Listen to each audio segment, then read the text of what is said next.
Hello ಮಗ, ಒಂದು 2,000 ಇದ್ರೆ ಕೊಡು, ಅರ್ಜೆಂಟು ಕಣೋ, ಪ್ಲೀಸ್ ಕಣೋ. ನೆಕ್ಸ್ಟ್ ಮಂತಲ್ಲಿ ಕೊಟ್ಬಿಡ್ತೀನಿ ನಿಂಗೆ. ಸ್ಯಾಲ್ರಿ ಆದ ತಕ್ಷಣ ಕೊಟ್ಬಿಡ್ತೀನಿ ಮಗ, ಚೂರು ಅರ್ಜೆಂಟು ಕಣೋ, ಪ್ಲೀಸ್ ಕಣೋ.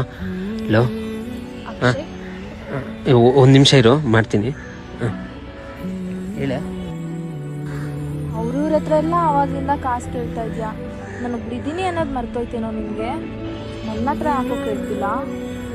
ಅದಲ್ಲ ಕಣೆ, ನೀವು ಹುಡುಗರು ಯಾಕೋ ನಿಮ್ಮ ಹುಡುಗಿರ ಹತ್ರನೇ ಕಾಸು ಕೇಳಕ್ಕೆ ಹಿಂದು ಮುಂದೆ ನೋಡ್ತೀರಾ? ಕೇಳ್ಬೋದಿತ್ತಲ್ವಾ ನನ್ನ ಒಂದು ಮಾತು?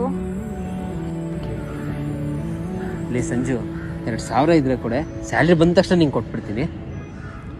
ನನ್ನ ಹತ್ರ ದುಡ್ಡೆಲ್ಲ ಇಲ್ಲ. ಅವಾಗಿಂದ ಅವ್ರ ಹತ್ರ ಎಲ್ಲ ಕಾಸು ಕೇಳ್ತಿದ್ಯಲ್ಲ, ನನ್ನ ಯಾಕೆ ಕೇಳಿಲ್ಲ ಅಂತ.